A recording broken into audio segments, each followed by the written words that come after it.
Hello and welcome to another episode of Pause for Payments. I'm Kristy Duncan and I'm delighted to be chatting today with Fatema Pirone, who is Senior Director of Innovation at CIBC, and she's based in Toronto, Canada. Welcome, Fatema. Thank you, Kristy. Fatema and I are going to discuss innovation at CIBC and some of the initiatives that her team is leading around open banking. CIBC is currently running a global open finance challenge in partnership with 3 financial institutions from the UK, Australia, and Brazil. How cool is that? The banks have identified 3 challenges around digital experience, convenience, and sustainability. And participants will select one challenge and develop a solution using shared APIs in the sandbox. So, Fatema, let's get started. I thought we could just frame the discussion a little bit by telling the audience what your role at CIBC is so we get a little bit of context. Certainly. So as you mentioned, I lead the innovation organization for CIBC, and I would really summarize my mandate as in ensuring that we're not over-investing or under-investing in emerging trends and technology.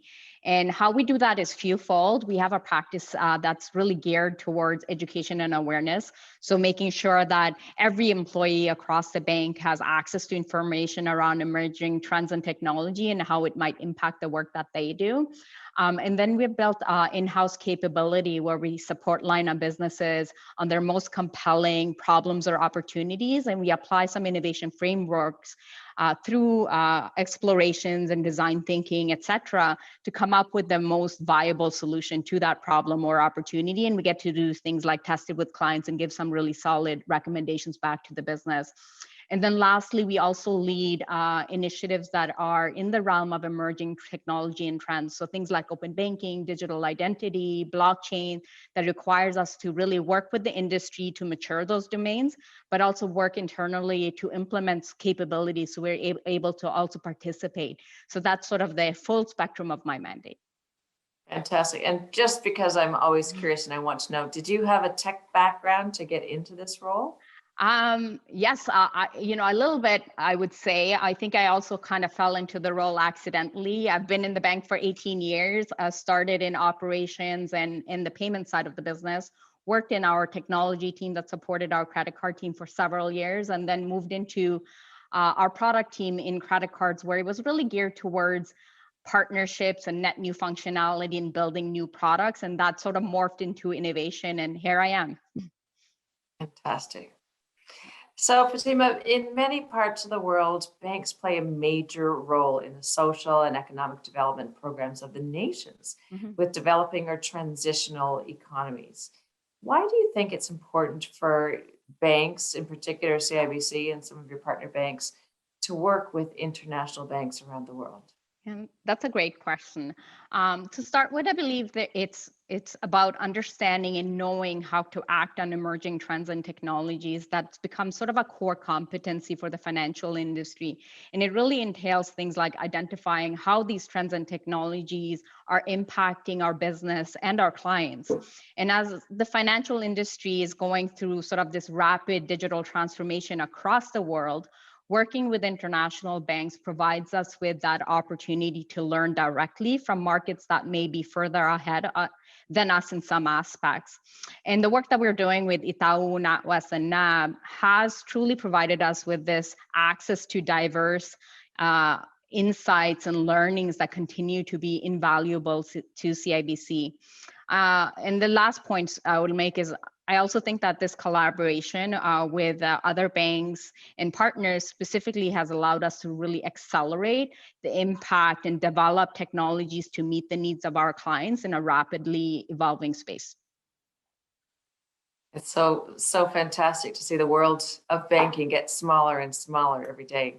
So tell me, you've been working on this fantastic project with these global banks. What are some of the key findings that you and your team have learned from these partnerships? So I would say, we've learned quite a bit from this partnership. We have focused on ability to share a variety of experiences and lessons learned, insights that we've received into what some of our partners have done, and things that they wish they would have done. And so truly these learnings has ranged from things like user insights, regulations, how that plays on a role in the market that they participate in, customer propositions, segment strategies, and how to use bank data and technology effectively. And I would say that our global open finance challenge will continue to sort of accelerate this learning for us as we invite entrepreneurs and innovators to prototype new customer solutions on a global scale, and hopefully be able to really address some of the most pressing challenges in the financial industry. Now, cultivating an open finance ecosystem would allow that secure transmission of data sharing among institutions. And end of the day, where we want to be is that would allow us to deliver more personalized and tailored product offerings for our clients around the world.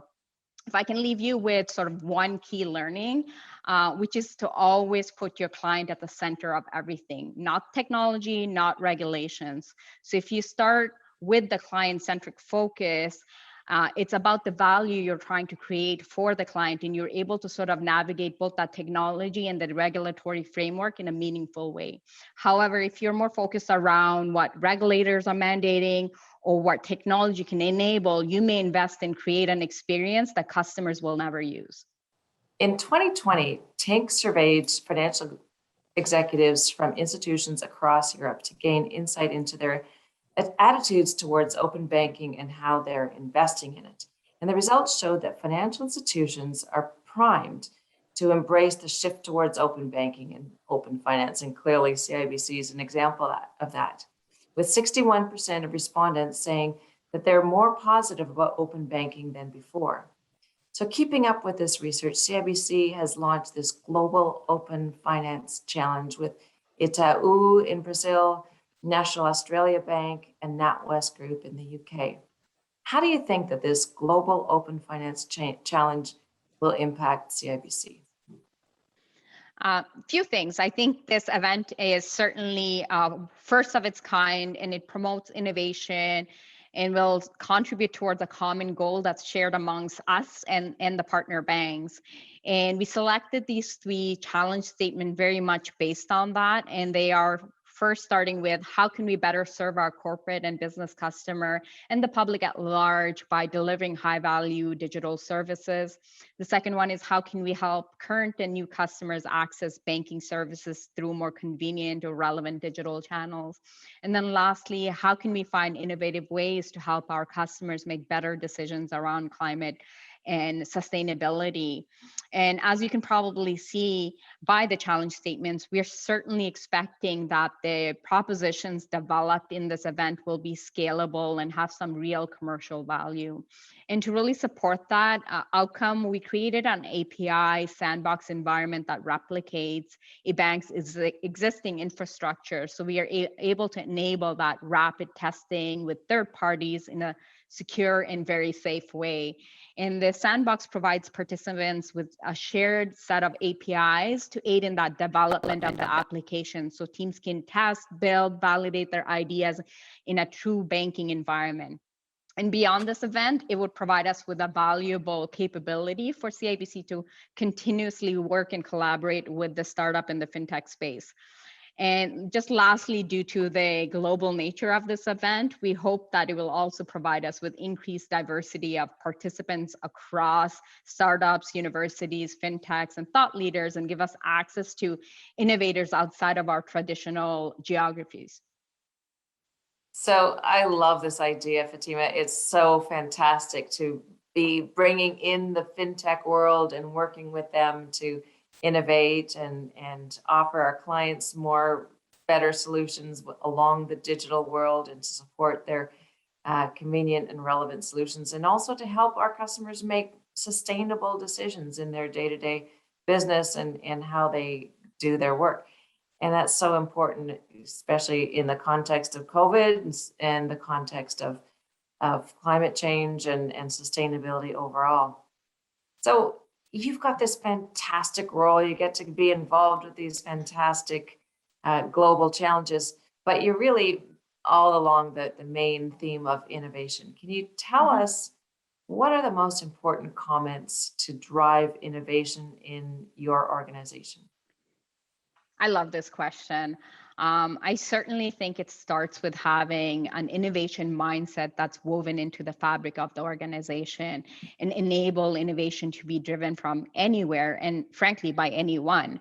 The second one is to be truly focused and being focused around problems and opportunities that have close alignment with what business leaders think is important when what our corporate strategy is trying to drive towards. And what really that allows you to do is in return have really strong executive buy-in for innovation.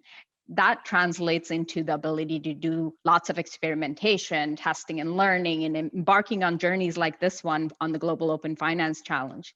The other part that I think is very important is having talent with growth mindset and enabling them to continually gain new skills and share that across the organization. So we put a fair bit of effort behind education and engagement across the bank, hoping that you're embedding that innovation culture and mindset that I just spoke about across the organization. And that in return would allow us to create value for our clients by adapting advancements in technology and ever evolving client needs.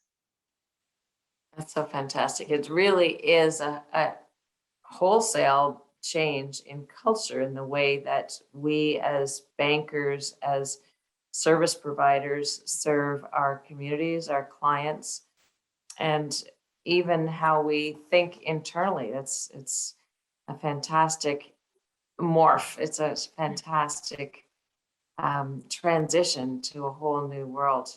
So exciting. Absolutely. Love this space, and it's very fulfilling when you see that level of impact that you can make when you enable really smart people to do things. I love it. Yeah.